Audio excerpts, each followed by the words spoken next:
uh, welcome you all to the Technical Innovation and Engineering Collaborative Network, Empowering the Engineering Community, webinar number 6.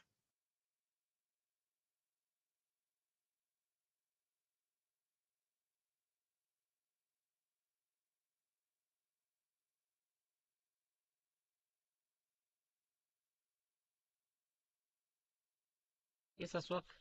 Yeah, please continue. Yeah. Okay. Here is the agenda for the meeting. We have 4 agendas. First, we are going to introduce our TIECONN. The second is the vision and mission statement. And the third is going to be viewing the leadership executive committee members. And next, we are going to kick on the meeting. Okay, let's start with the webinar. First of all, I will introduce our TIECONN, Technical Innovation and Engineering Collaborative Network. Is a global initiative led by industry professionals built to uplift the engineering community through technical empowerment, innovation, and collaboration. Now, with a growing network of engineers, designers, consultants,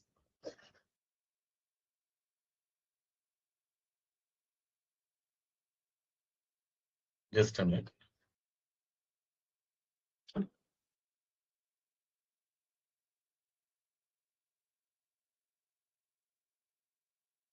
Yes, Aswak, please make the full screen. The left side top, you can see the from beginning. So you can make the full Okay. screen. Yeah.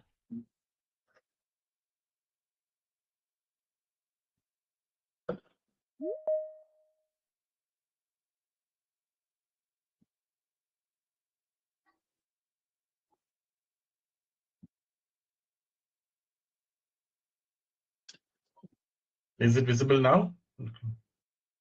Yeah, it is visible. Okay. So why do we have this growing network of engineers? Through this growing network of engineers, designers, consultants, and students from the Middle East, India, and beyond, this TIECONN serves as a hub for promoting technical webinars, conducting training programs and workshops, and career guidance, internships, and engineering knowledge exchange sessions. This platform is for engineers driven by the belief that learning never stops and that community makes all the differences.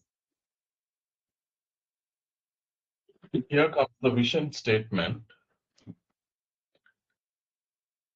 To become the world's most trusted and collaborative engineering platform where innovation, knowledge, and community converge to shape the future of MEP and technical industries.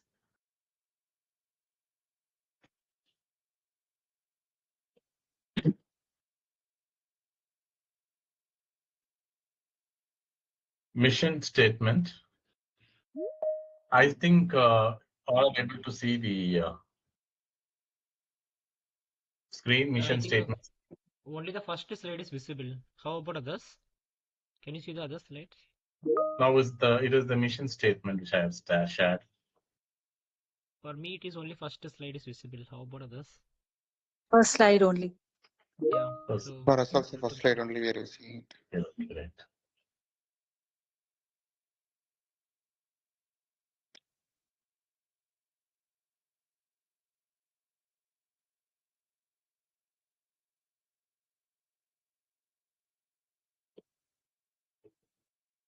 Is it visible now? Okay.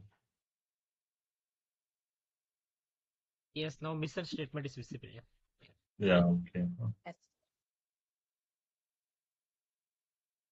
I think now it's visible, the mission statement. Yeah, we can able to see the mission statement. Yeah, okay. Now, our mission statement is to empower young professionals by organizing high-impact webinars, training sessions, and technical events and technical workshops to celebrate excellence by recognizing and supporting technical achievements in the MEP, HVAC, and facilities management industries. Meet our committee members, Mr. Nagarajan, Mr. Victor, and Mr. Raghavan. I think now it's clear. The current committee member slide is visible for you all. No, only we are seeing mission statement only. No, only mission.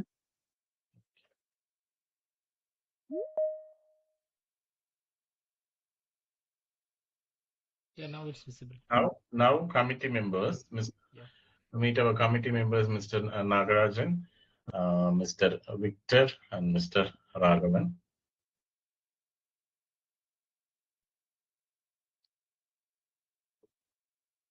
And this is our executive leadership members, Mr. Raghuraman Ravindran, Mr. Yunus Mirsha, Mr. Nitish Kumar, and Ms. Roshna Vishwanathan.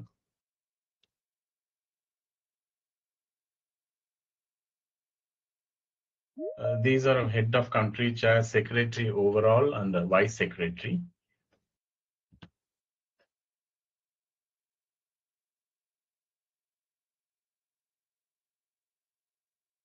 They are our country chairs, Mr. Bahuruddin and for Bahrain, Mr. Mohammed Rashid, country chair of Qatar, Mohammed Azhar, country chair of Kingdom of Saudi Arabia, Matinuddin of Pakistan, and Mr. Anwar Shahnad Mohammed, the country chair of UAE.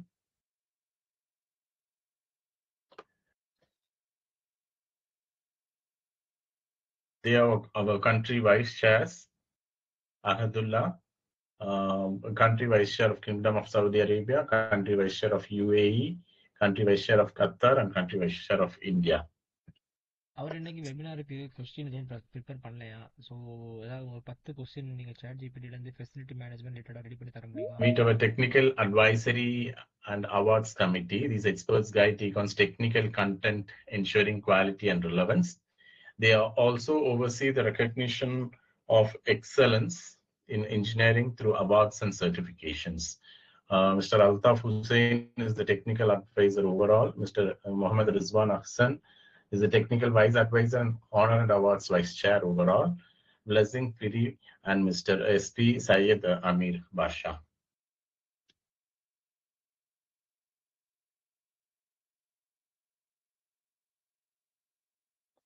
Can meet our youth and student division members, Mr. Nabil Bakhruddin, youth chair overall, Darren Zauza, youth chair overall, Mr. Krishna Prabhu, and Mr. Mohammed Jabir.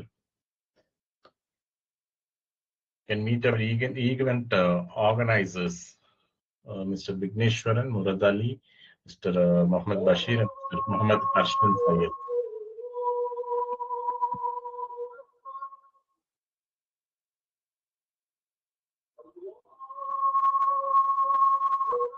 Event organizers, overall event organizers are displayed on the screen.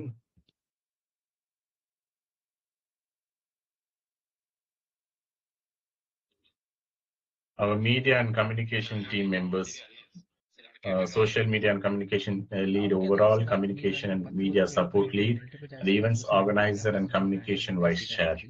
அதுக்கப்புறம் கூகுளில் போய் பண்ணுறது அவர் சொல்லி தருவார் உங்களுக்கு எப்படி பண்ணணும் சொல்லிட்டு ஈஸி தான் அது. Today's webinar is going to be the 6th webinar of our TIECONN community, and the topic is demystifying the facilities management industry. Meet our session leader, Mr. Amer Saleem Qureshi, and he is going to be taking the session today. And about him, he is an experienced senior executive leader, and he holds a bachelor's degree in mechanical engineering and also an MBA in operations management. He has around 34 plus years of work experience at several blue chip MNC companies. Mr.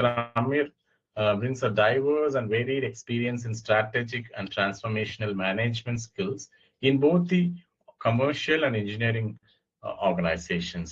He has achieved recognition as a pioneer in modern integrated facilities management practices in Pakistan.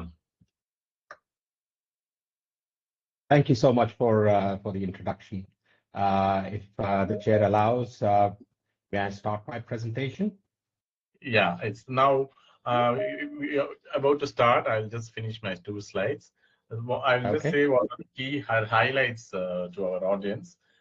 These are the key highlights today we are going to see. We are going to see what is the facilities management. We are going to see what is facilities management operation and organizational structure, facilities management technology advancement, and very important thing, career opportunities in facilities management. Okay, now our most awaited webinar. Let's move on to the webinar. Great. If you Mr. can give me the if you can give me the rights to share, I can actually start my presentation right now.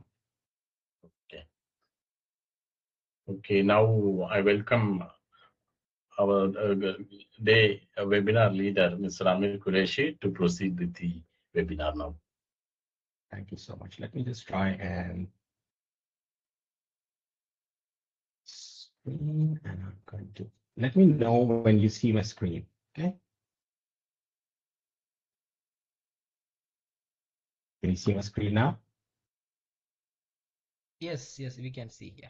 Okay, great. Excellent. Thank you so much, everyone. My name is Amer Qureshi. I'm based out of Karachi, Pakistan. Thank you for the introduction. I'm right now doing a lot of advisory and consultancy business. I'm a freelancer. I'm also conducting a lot of online trainings through my own platform, which is called the Magna FM Academy. It's not a physical platform. It's just a virtual kind of an academy. So with that, let me just start off with thanking everyone. I'm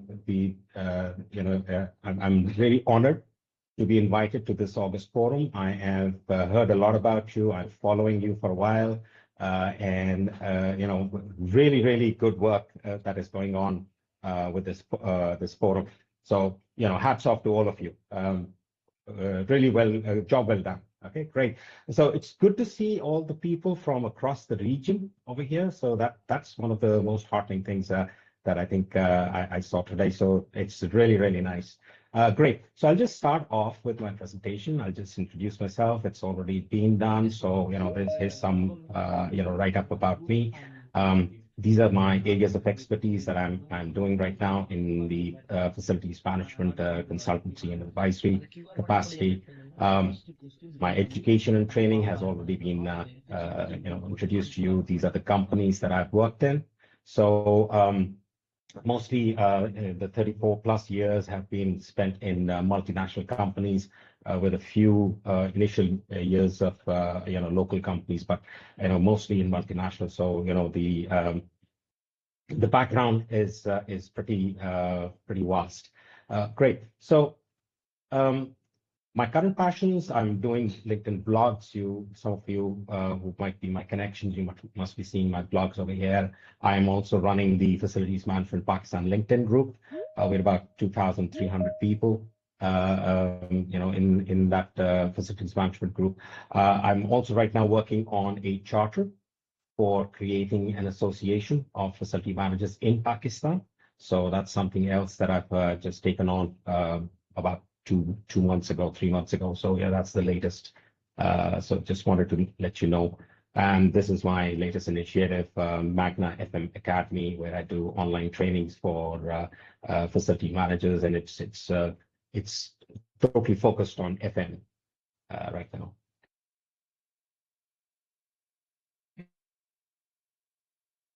Okay, so let me just start off, take 2 steps back and start off with what is, where did we come from, this facility management concept, and where does it fit into the into the puzzle that is the industry that we have right now. So it all starts with the real estate. So it starts with the real estate value chain. And while I'm progressing with this slide, you will start recognizing your own industry over here, because all of us are interconnected. So a real estate value chain starts with land acquisition and development, where engineers do take a very big contribution over there also, because we We actually, in modern times, we actually look at how we can harness wind energy or solar energy, the ingress egress of that land. We also look at how the utilities are going to be provided to us, the waste management, etc. So before you acquire land, all these engineering, MEP engineering related things are also considered. Then the planning and designing stage is also where the engineers, some of you who are in the designing, industry, you'll be recognizing that whether it's a factory or a hotel or a hospital or even a housing scheme or a commercial building, the planning and designing is where the engineers and architects are involved. Right after that comes the project management portion. That's where the engineering industry, is at the forefront of project management. The construction, of course, is where the civil, electrical, mechanical, all of them come together and construct, whether it's a factory or a commercial building or a housing scheme, etc. So that's where also the engineering community, contributes in this real estate value chain. Sales and marketing is where you have commercial properties. So, I'll skip that, but then I come to the property management portion, and that's where the fun starts. That's where one needs to understand that the first few portions of this value chain are basically, one-shot deals.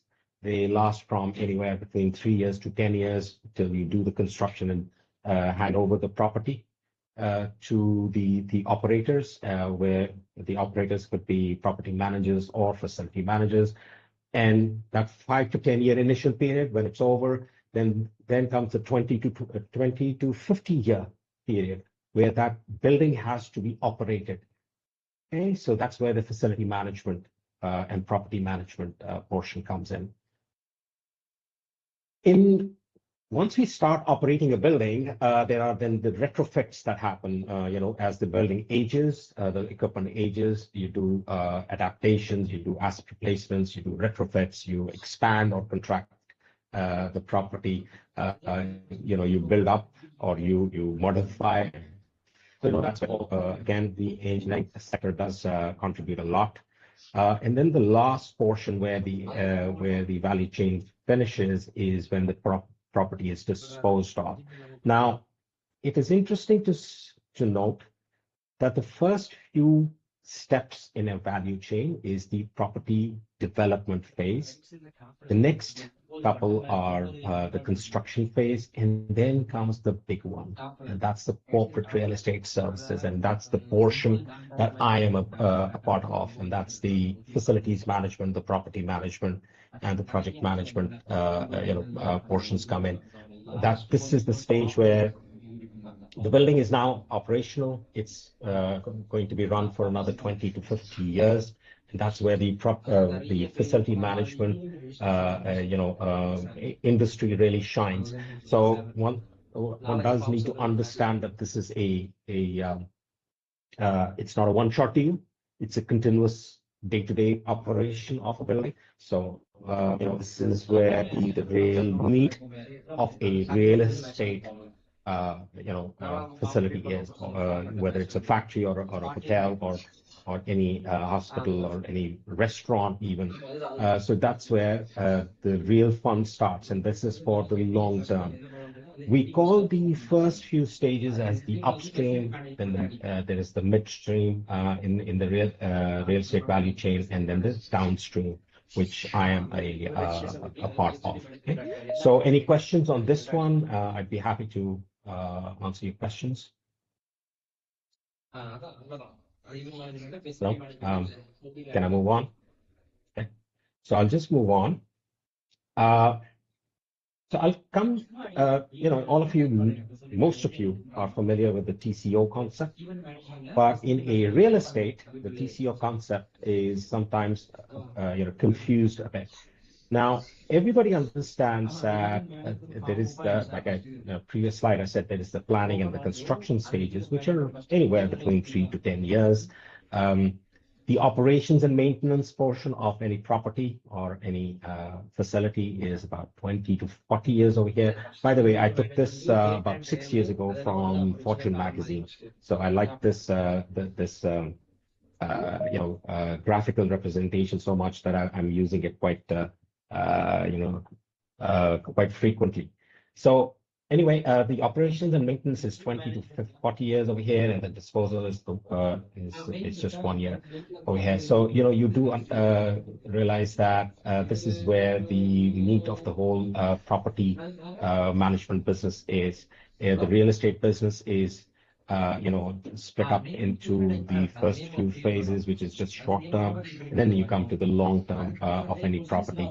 The interesting portion is that the value or the money spent or the cost incurred of any property, about 6 to 7% is spent at the planning stage, about 20 to 40% in the construction. And nobody realizes that in those 20 to 40 years that we operate a building, 60 to 80% of the total cost of the building is lies over here, and then it's also very small. The glamorous part of real estate, whether it's commercial real estate or industrial real estate, the glamorous part is the construction and planning. That's where everybody concentrates on. What people don't realize is that the 60 to 80% of that building's cost goes into the facilities management portion. So that's the realization that is now becoming a norm. It is in the Western world. If you talk to property developers, they talk about develop to operate, whereas the previous mindset used to be develop to sell. So a property right now is considered to be a business. You develop a property and then you sell it or you rent it and then you operate that facility. So that's the you maximize your profits out of that. So the develop or build to operate model is now gaining a lot of traction. You can see that in the Middle East also. But in the Western world and even in our part of the world, that has started gaining traction also. So the focus on facility management is now becoming more and more. After COVID, it has gained a lot of traction because of the workplace experience and employee wellness programs, etc. The occupier satisfaction portion has come in.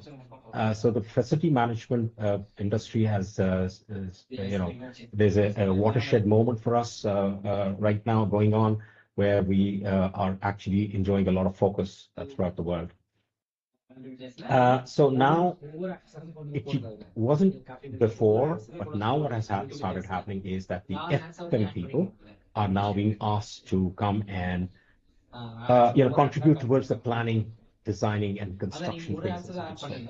So veterans like myself, who've done a lot of facilities management, we are now asked, by developers to come in and advise them on what type of land they should acquire, the design parameters that need to be catered for the future, and then we are also looking at how to best hand over a property to the operations people after the construction phase is over. So FM involvement is growing by the day in the real estate sector. So here's a corporate real estate sample organizational chart. I just wanted to show this to you, just to throw it out.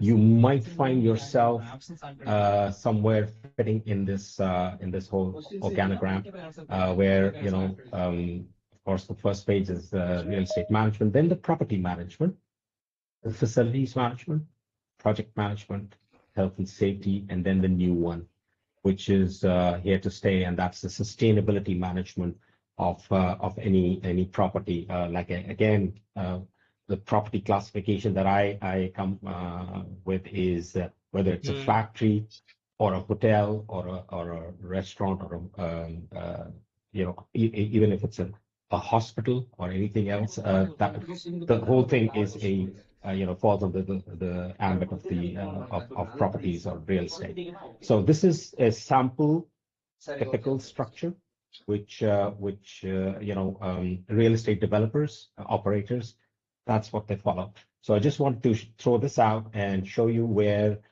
the engineering portion really shines out.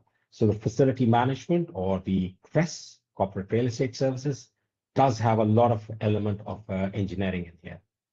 Okay. So how big is this business? That's a question that a lot of people ask me. They don't realize that we're talking about trillions right now. The real estate management, which is buying, selling of property and renting, etc., leasing, that's a $20 trillion industry.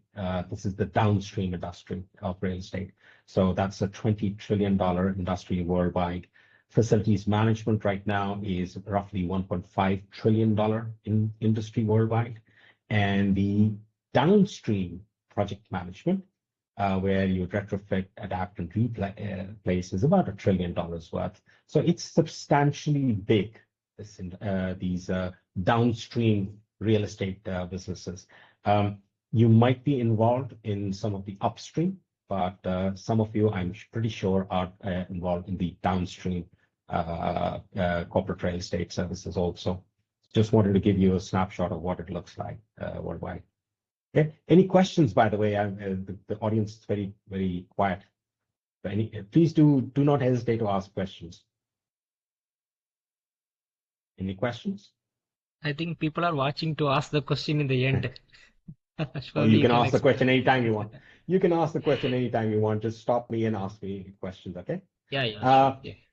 Okay, so the global trends, and this is a proven fact, okay? So in a downturn, when the economy goes down, the real estate sales and development goes down, project and construction goes down, and you must have experienced it in your careers, but the facility management goes up because that's when everybody wants to outsource. They want to reduce costs. They want to enjoy the economies of scale from FM, specialty companies that are out there in the market. So, as engineers, you'll probably understand this. That facility management growth is inversely proportional to the economic growth of of a country or a region or the world. So in COVID times, there was a boom in FM right after COVID. Not during COVID, but right after COVID, it was a huge boom to the FM industry. There were double-digit growths of all the major FM outsourcing companies in the world, including CBRE, JLL, Sodexo, ISS, Cushman Wakefield, etc. So it is still going on. I'm still looking at a double-digit growth. It might have reduced substantially from 2021, but there is still double-digit growth in facilities management, and especially now in the Middle East, where you have Saudi Arabia coming up with all these Vision 2030 projects which are coming online. You can see substantial growth. I am seeing numbers in the region of 20-30% of FM business growth in Saudi Arabia. And it's again double-digit in the rest of the UAE sector, UAE countries also, and the GCC countries. So it's an interesting time to be. This is the time to be in facilities management, and I'll show you how why I'm saying that in a while. Okay, so what is facilities management? For those who are familiar with it, this is going to be a bit boring, but for those who are not, what is facilities management? So you must have seen all these, titles and jobs which are coming out, and these different kinds of words and phrases which are used, in our industry. Familiar? Looks familiar, huh?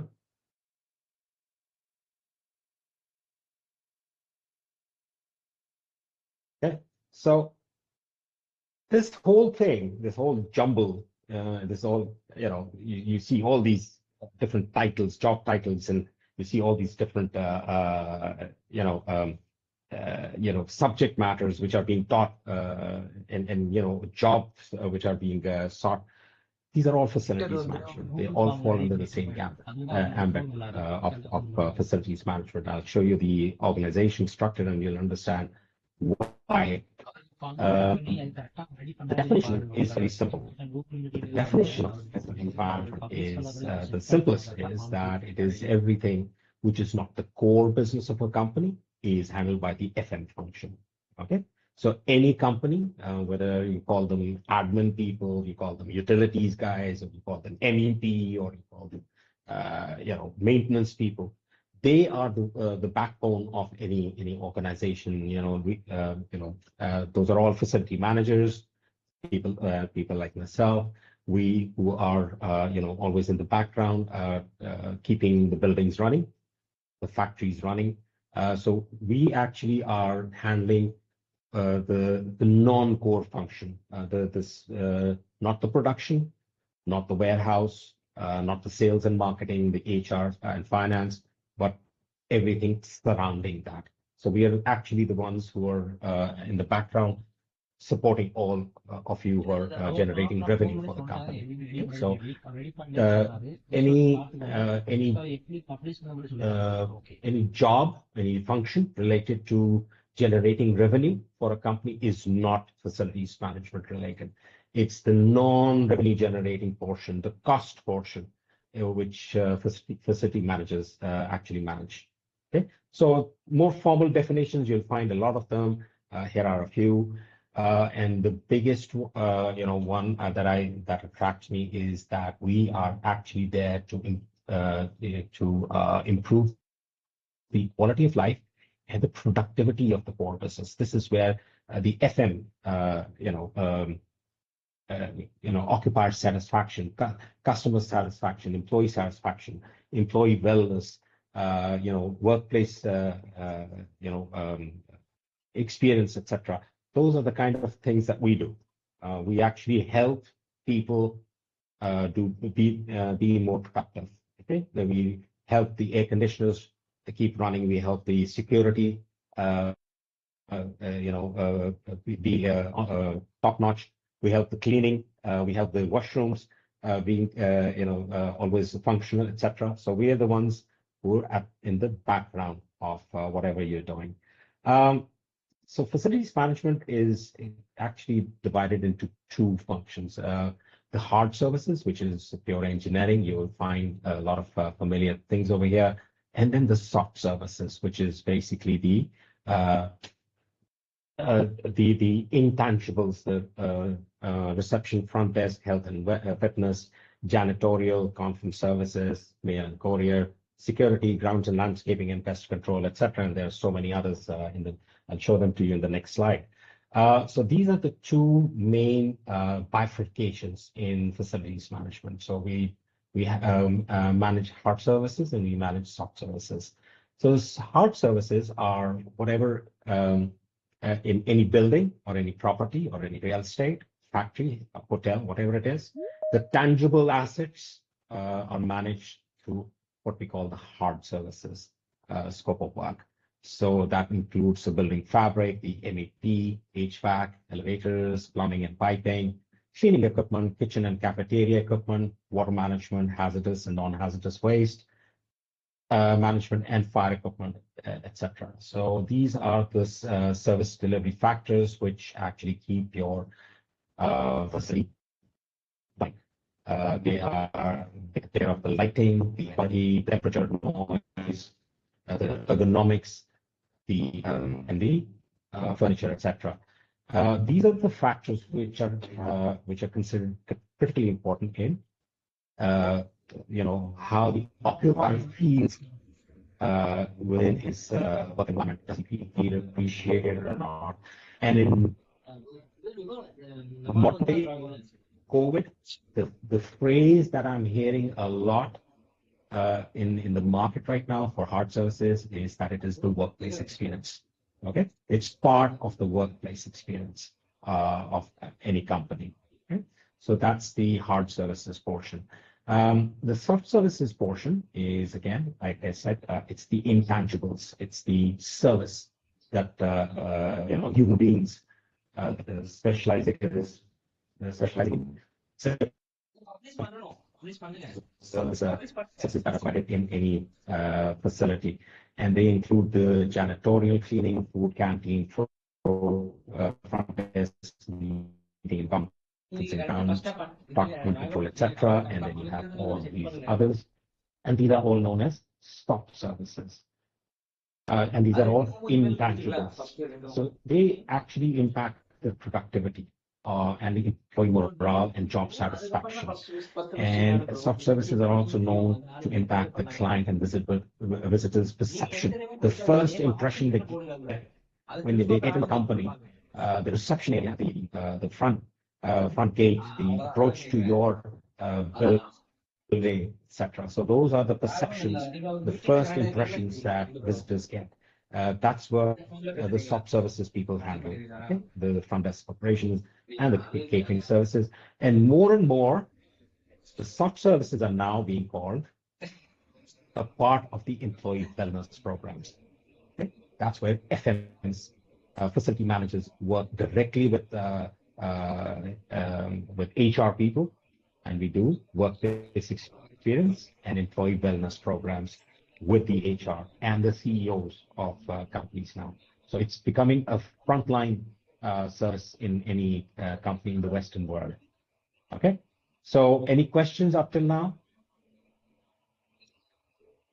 அவர் பார்க்கட்டும் அவர் பார்க்கட்டும் பார்த்துட்டு check பண்ணிட்டு ஓகேங்க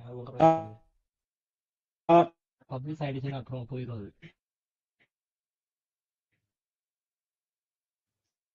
So what is IFM? Integrated facilities management. So, we are from, the subcontinent.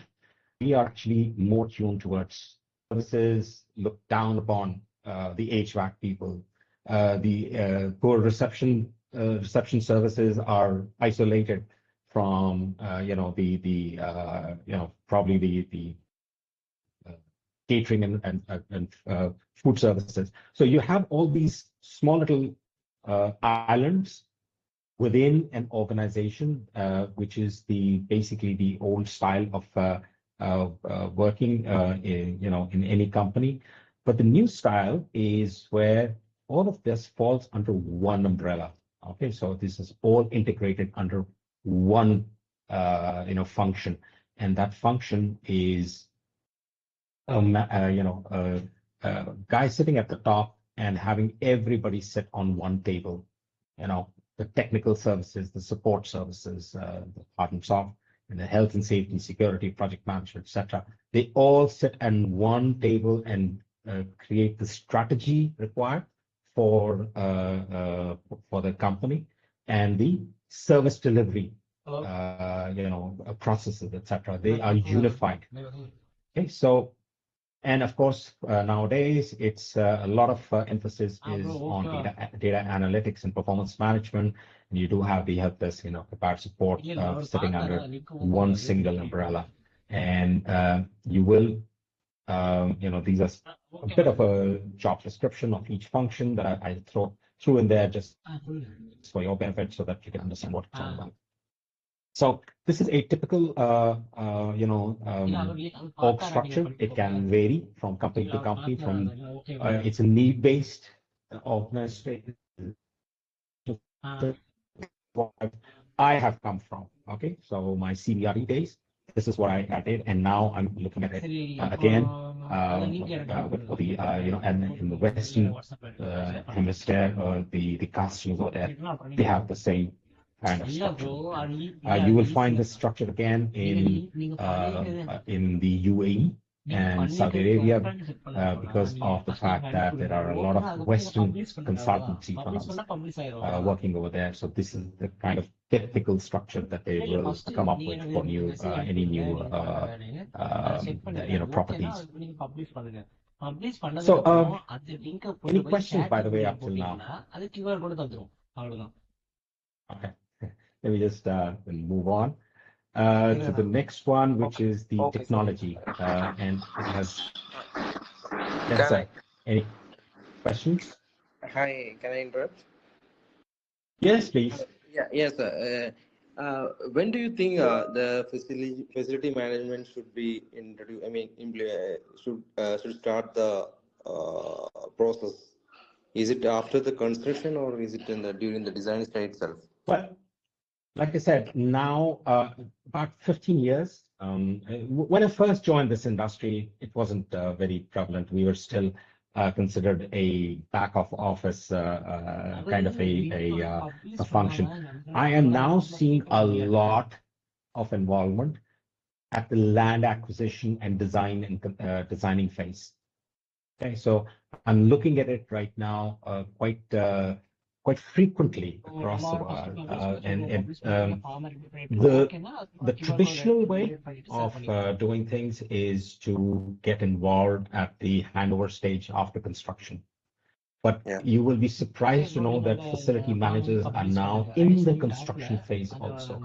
They're in the engineering and project management and architectural phase also. And there is a reason for that. And the reason is the United Nations Sustainable Development Goals, the sustainability issues, the energy conservation problems, the ESG initiatives. They are now driving a design of a factory, a design of a hotel, or a design of a hospital, even a commercial building.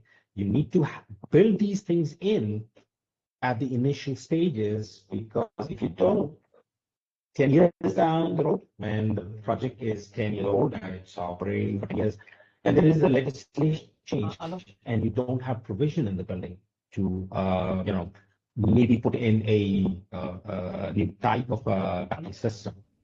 I don't know what it's going to be 10 years from now. Or maybe put in more solar panels. The percentage of solar energy should be more than the grid. So, those are the kind of things that might come up. So facility managers actually look at things in a more long-term perspective. Whereas when you develop a property, you develop a factory, you design a factory, you're looking at a 10-year window after the factory has been commissioned. Facility managers look at 20 years, 30 years, 50 years from now. For example, I just gave somebody advice on having the facade in such a way that the new type of solar panels, which are stick-on kind of solar panels, which are coming out in China, very thin ones, you can roll them up, etc. I've told them, where are you going to stick your new type of solar panels? So that's something that you need to design in your facade to put in those kind of paper thin solar panels, which are foldable, and you can stick them on, and they come in varied colors. Yeah, they come in very different colors now. So I just advised somebody just about 2 weeks ago, are you going to use that? And it's not going to be available for the next 10 years or 5 years, but you need to think about it right now at the design phase. So, so those are the kind of things that a facility manager can only look at. Okay? Yeah, great. Thank you. Okay, so let me just move on to the technology. I'm not going to go over this. Okay, I'm just putting it over here for your reading. So I just defined a few kinds of technologies which are right now in the market, and how do they impact facilities management. It's all written over here. Whenever you have time, and if you're interested, you can read this through. Most of you are familiar with these terminologies like IoT and BMS and AI and machine learning and smart buildings, etc. But I've just put some words in here just so that they are there for your future reference. But what is interesting is this, and this is my life story. Okay. So this is my story. I'm a child of the 80s. Back in 1986. It was a good time. Because we had paper documents. And Lotus 123 and MS Excel had just been invented, and we thought this was the end of the world.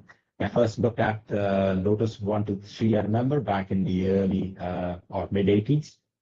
I thought there could be nothing better than this in the world.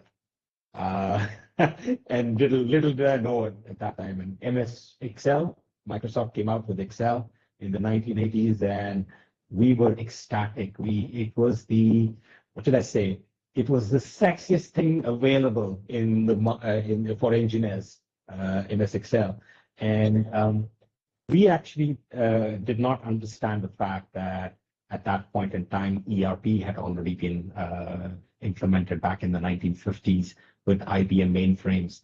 And with that came a computerized maintenance management system, which was predominantly in production environments, manufacturing environments, which was then adapted into the facilities management industry back in the mid 70s, I think.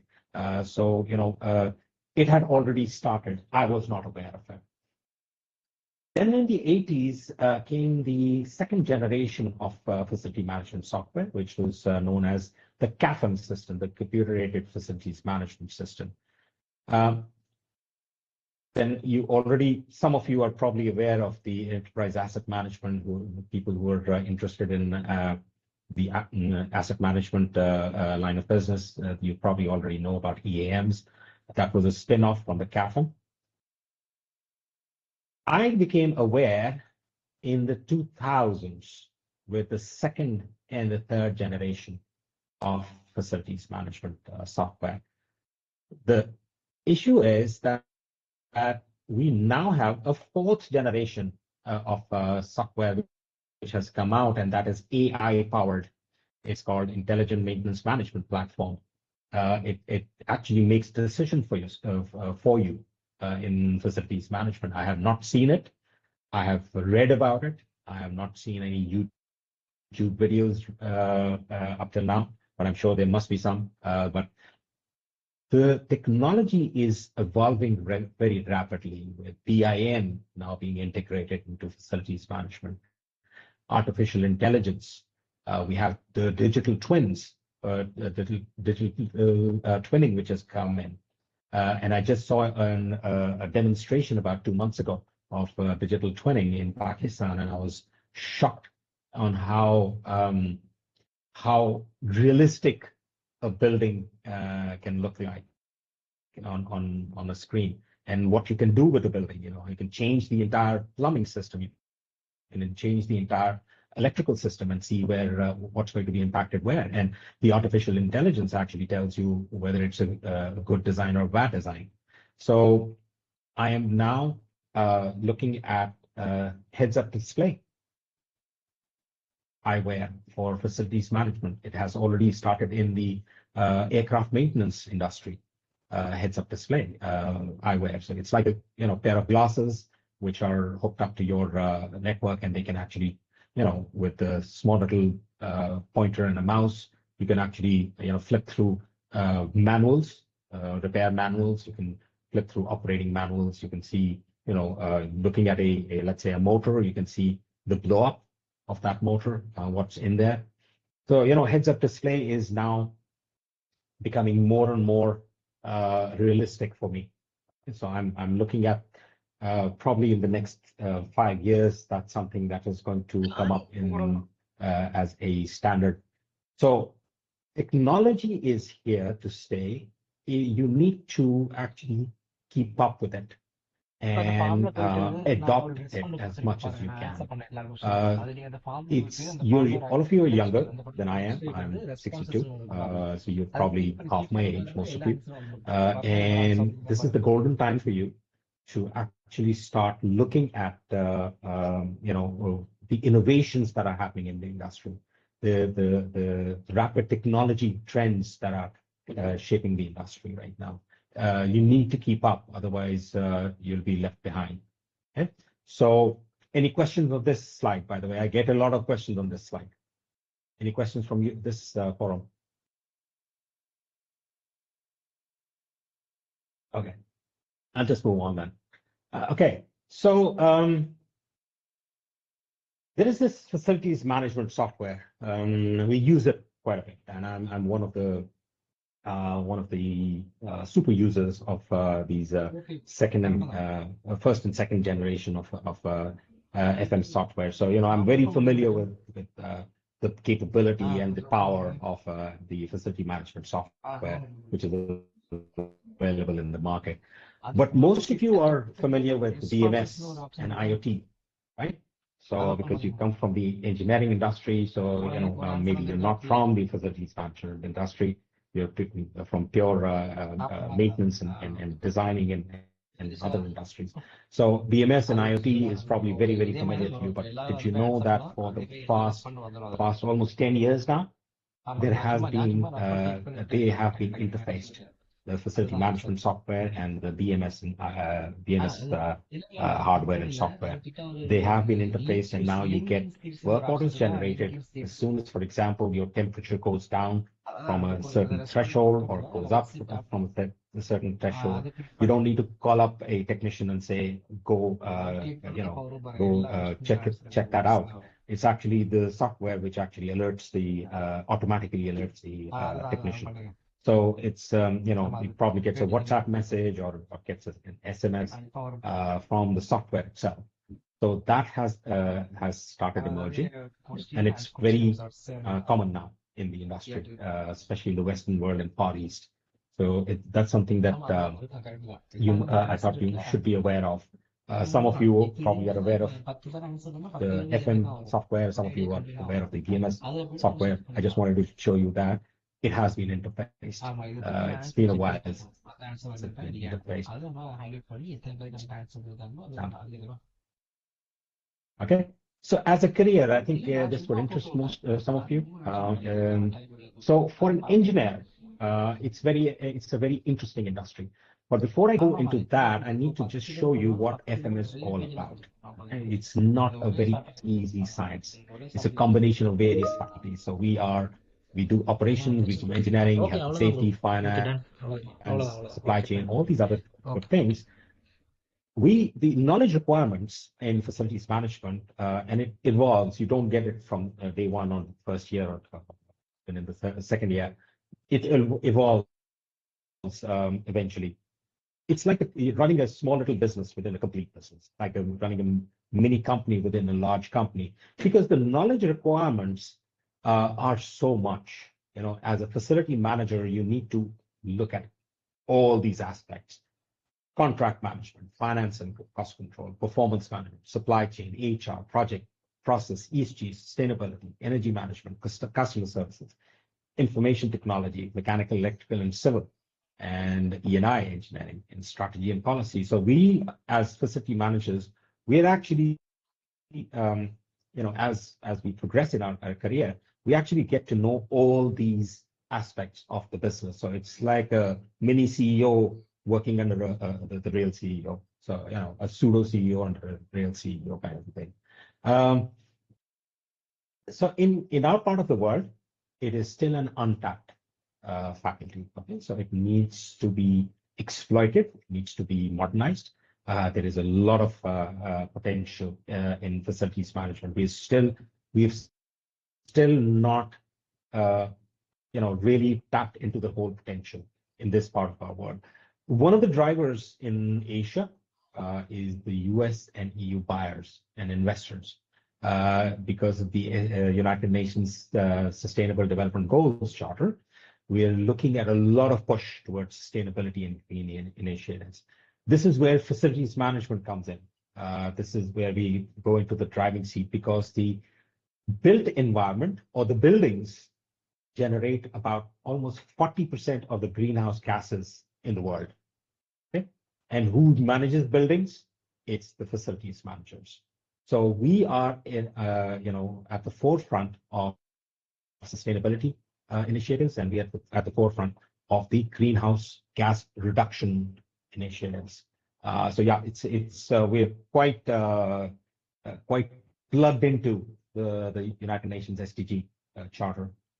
With a growth rate of about more than 8% worldwide, the FM industry is overtaking all the traditional industries, and I'm going to share some statistics with you in the next slide. So whoever enters in this part of the world, whoever enters the FM industry today will become the leader very soon, very early leadership role, because as the industry is going so rapidly, you need to enter this, as somebody who's older than you are. I can tell you that your career path, if you choose the facilities management career path, and you work in the Middle East or you work in South Asia, the growth is going to be phenomenal. I can already see in most of the GCC countries, and I can already see in India, that a lot of thrust is being, push is being made towards the modernizing facilities management, not the traditional FM anymore. Okay, so that's one of the advices I would give you, in this webinar. The other thing that I want to show you is, for engineers as a career, it's very interesting to note, and these are all, by the way, published figures. I've taken these. It took me about a week to get these numbers together. So at all the mechanical, electrical, and civil engineers, at some given point in time, about 15 to 20% of us end up as a facility manager. Okay? We get into some kind of an FM role at during our career. Whether we realize it or not, we do end up in FM. Whether we stay in that is another matter, but we do touch and go. About 15 to 20% of all the graduates. In the FM industry, almost 60% of the senior leaders hold engineering degrees. And I also put it in there so that it's out there with you. That the chief sustainability officers, most of them are engineers. 30% come from the FM background. Okay, so they are engineers with FM background who now becoming chief sustainability officers in Fortune 500 companies. We actually, as engineers, we actually shape the entire FM strategy, the future of how facilities management is going to look like in the future. So as engineers, we are actually the driving force behind the facilities management industry. At about 1.7 trillion in about a couple of years. This is, like I said in the previous slide, it's growing at 8% compound annual growth rate, which is faster than construction, and it's faster than manufacturing, and it is being driven by the smart building technologies, IoT, BMS, BAS that is coming out, PEC regulations, and AI.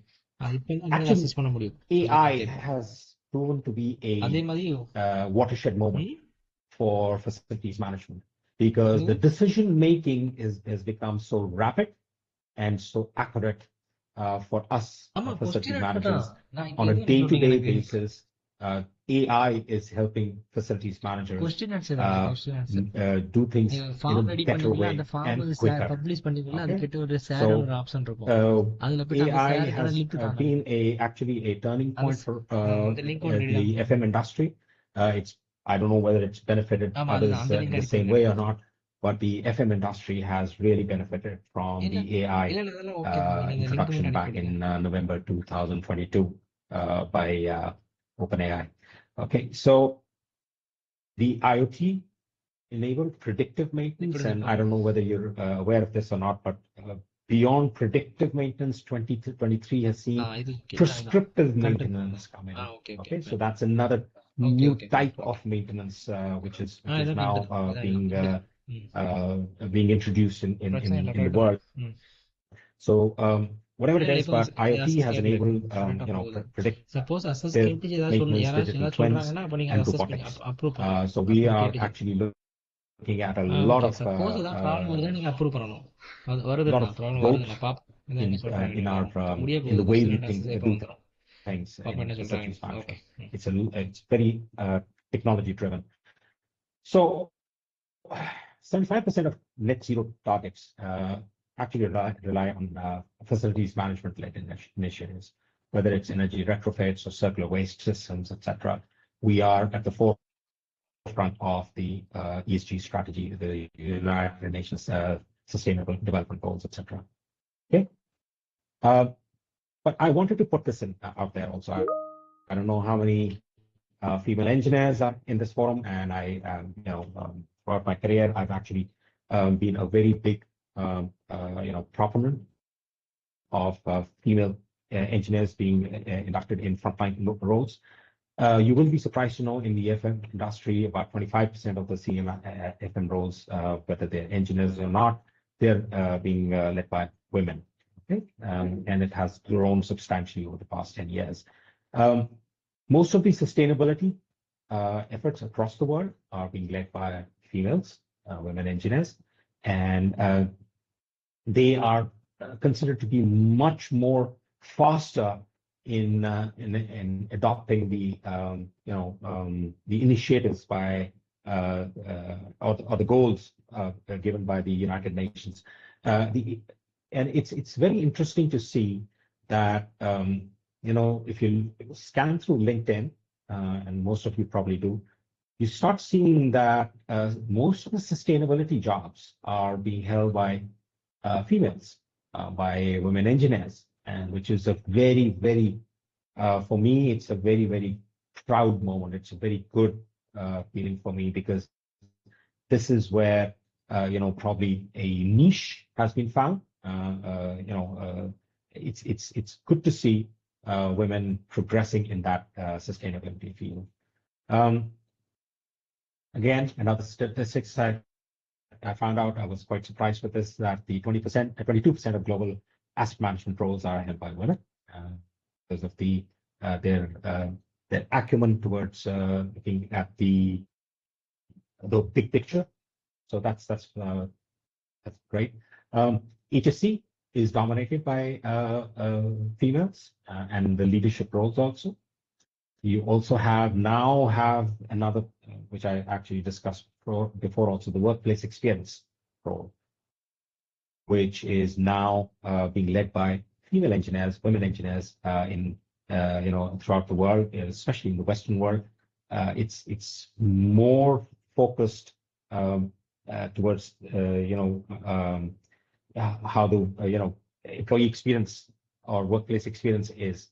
So that's where the women engineers come in and actually take a more critical role of the workplace experience. So it's becoming quite a norm over there in the West.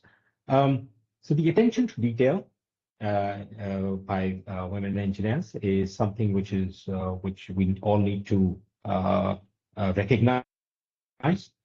It's one of the things that females excel at: attention to detail. Men are not as much tuned as females are. So I'm always a proponent. I promote female empowerment. Again, it's not just for diversity, but for better outcomes that I've taken this topic up in this forum.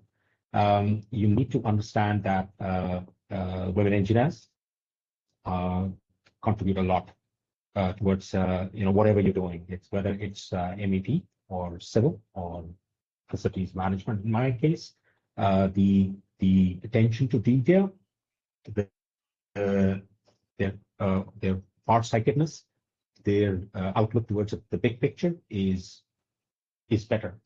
Okay, and so that's my perception, and that's my experience also, and I've always promoted that. So with that, I just come to the end of my presentation, and thank you so much. I have put my contact numbers in here, and do connect with me on LinkedIn. I have about 10,000 connections right now, and I would like to grow them further. So thank you so much for this. Now I'll take any questions that you might have. There are some questions. We can see the chat box. So the first question I would like to highlight here. what are the opportunities in critical facilities management? And how do you define critical facilities? Like data centers? Yeah, it was asked by Mr. Jogai. Yes, you can ask a question. Yeah, again. Yes, Mr. Jogai, are you there? Oh,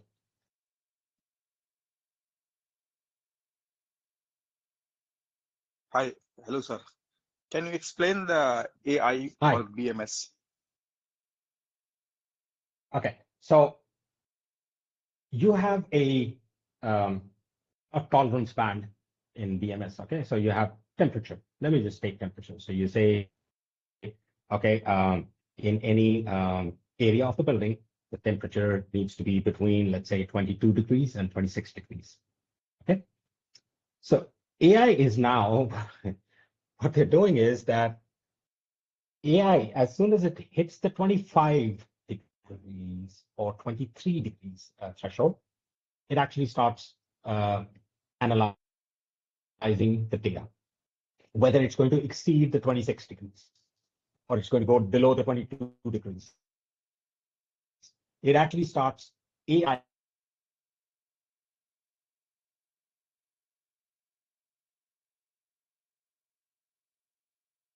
actually integrated with BMS tells you here is the possibility or probability of that tolerance band being breached by your HVAC system.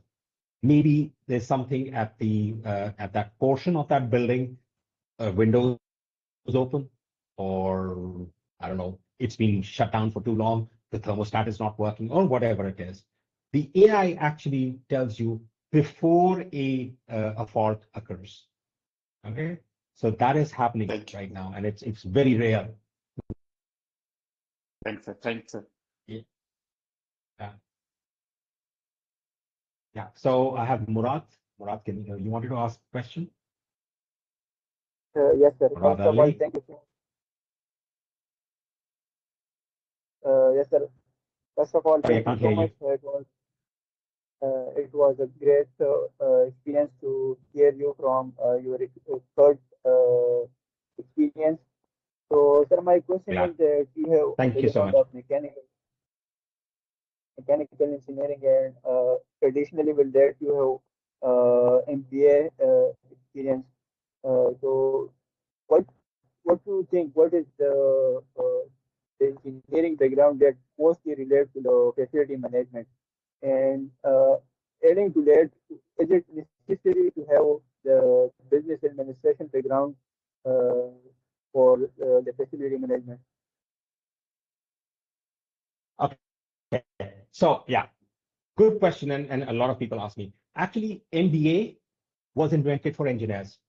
MBA is not for commercial commerce people or anybody else. MBA was actually invented. Somebody back then was didn't even realize that the moment that you do your MBA, Murat, you will suddenly find out, oh, it's this is what I should have done in the first place. Okay, so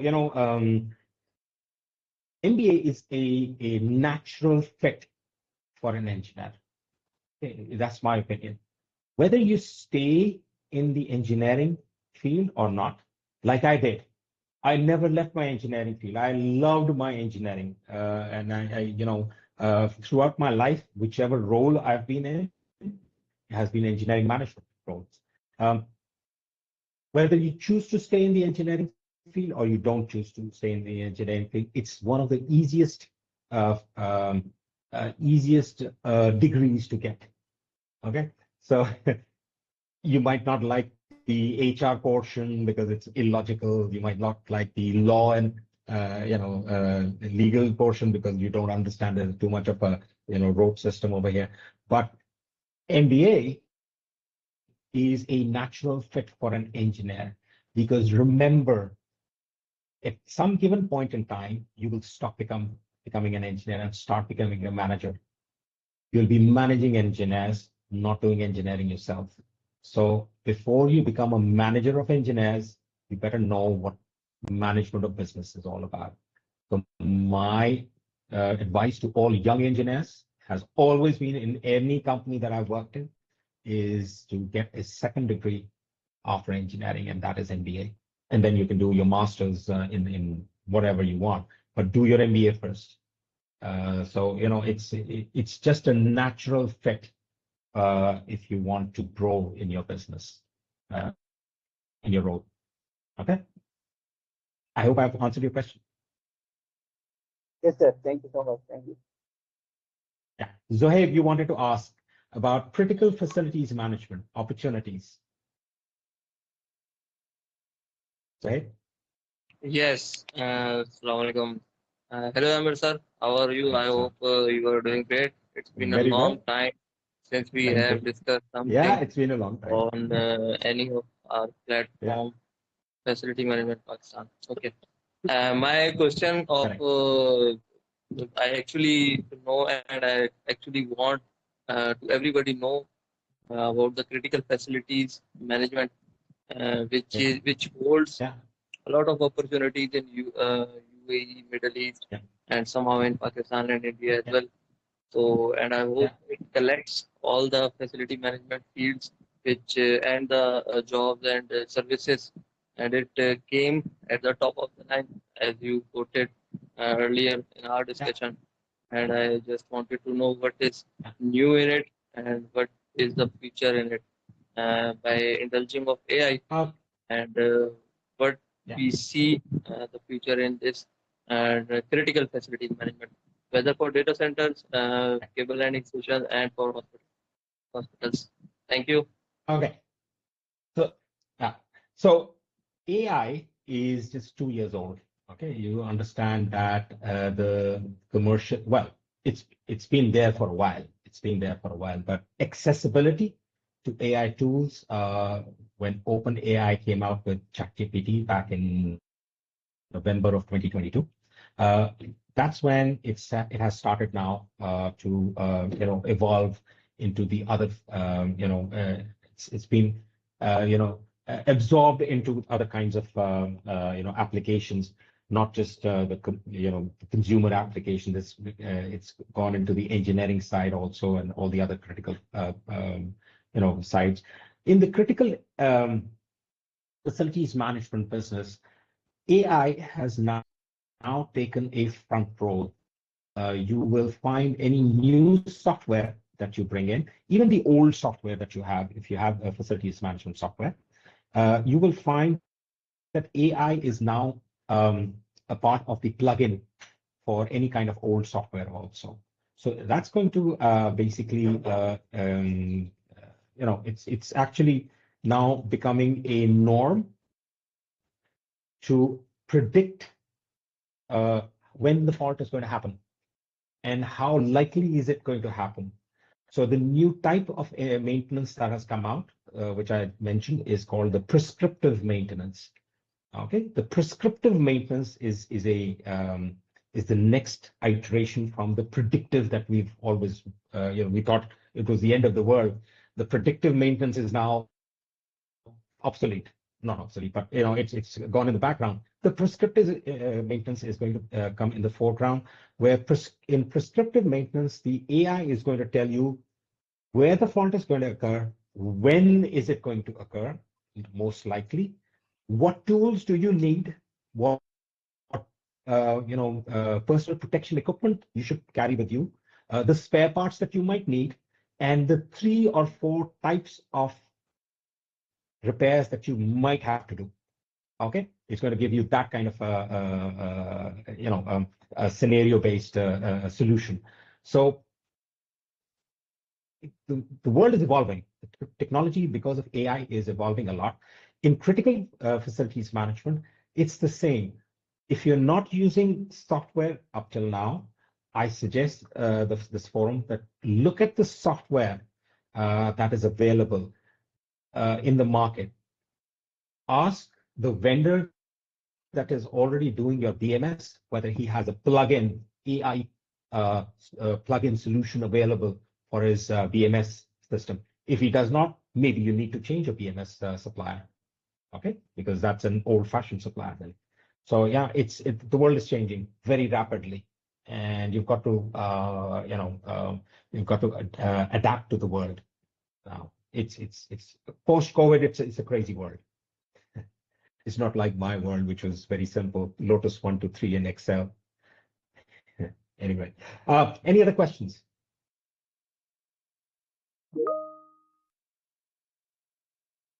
Any questions? Hi, hi, sir. Okay. Will this AI will replace? Yes, answer. Yeah, will this AI could replace human resources, especially for the engineers, as you mentioned earlier? Never. Because Never. as you It will never replace. Let me just tell you why. Okay. Yeah.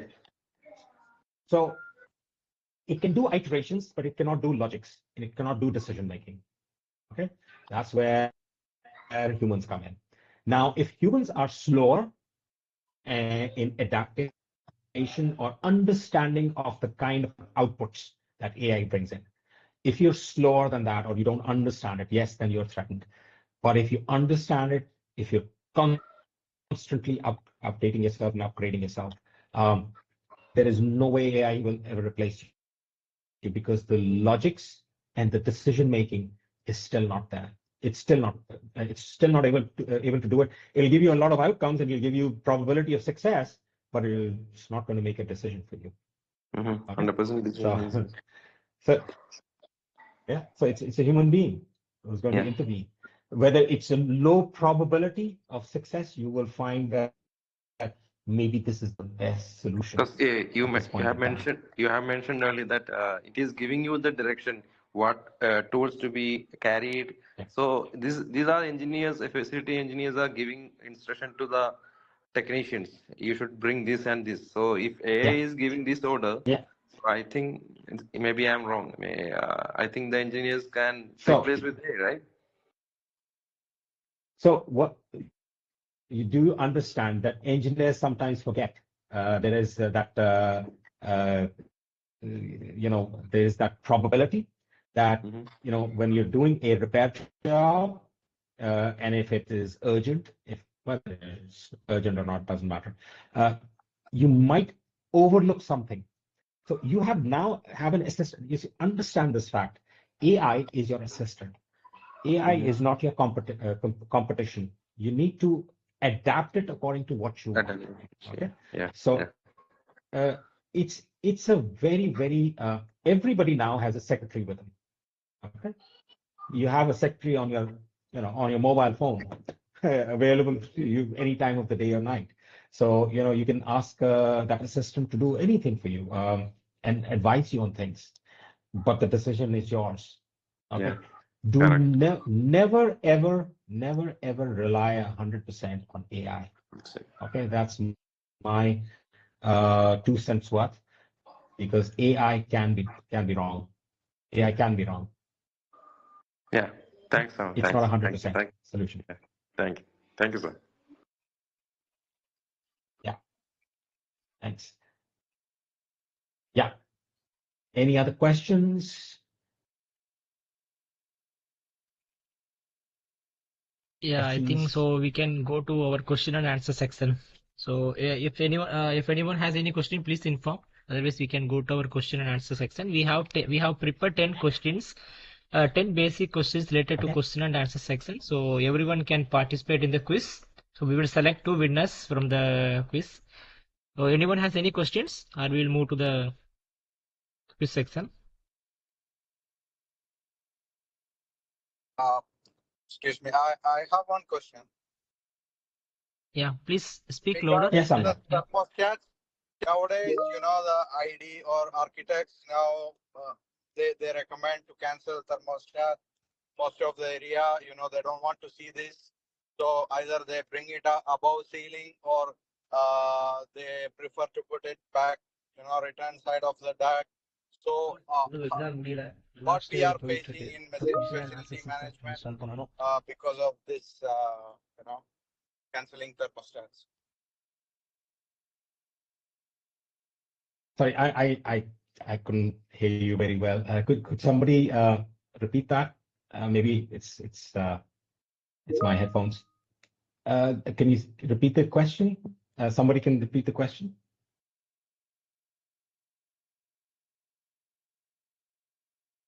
Can you please ask the question again? Because I also couldn't hear exact. I couldn't hear it very well. Okay. It was about canceling thermostat. To put the thermostat either above ceiling or put the thermostats in the return decks, because normally architects recommend not to have thermostat in the space. I'm speaking about the common areas. Yeah. So here's what you do with the thermostat. You pick your own site. You pick your own place where you want it. Now, the best place, you know what the best place is? It's not the return duct. It's not the ceiling or anything. It's actually the workstation where the person is sitting. Okay. Have you ever considered taking temperature measurements of the workstations? Okay, the thermostat might be saying it's 26 degrees, or well, okay, let's say 25 degrees. Your thermostat might be saying if it's in the return circuit, the thermostat might be saying it's 25 degrees. The person sitting in that area is there are about, let's say it's an open area. There are 10 desks over there. What is the temperature for each desk? Okay, have you checked that? As a facility manager, you are not going to depend upon one reading. It's the employee experience that you're looking at. It's not the machine that you're looking at. It's the human experience. So, as a facility manager, take a infrared gauge or whatever you want. However you're checking your heat gun or whatever you're using. Check that at each and every desk 3 times a day for about a month, and then tell me where should the thermostat be placed. Okay, so that's the answer to your question. It's not a single equipment feedback. It's actually the human being's experience that you need to go and check. Okay, so that's my answer to your question. It takes a lot of effort. It's not in your job description, but yes, that is called workplace experience. Okay. Sorry, I made your life more difficult. Yeah, I think so. It's clear with you. Any doubt? No, it's clear. It's clear. Yeah. Okay. Fine. Yeah, so I believe we have a long section today. So if you still have any further questions, we can discuss in our group also. So due to the time limitation, we will just move further with our next section. So we have prepared today a 10 question and answer section, a small quiz to make you a little bit more exciting today. So I will just share my screen. Please scan the QR code. So you will be directed to the question section. And those who cannot scan the section, I also post the link also in the chat box. So please click the link. So you'll be directed to a Google form. So please answer all the questions in 1 minute. And after that, we will have a thanks message and a conclusion message. So now I will share my screen also. Just a minute.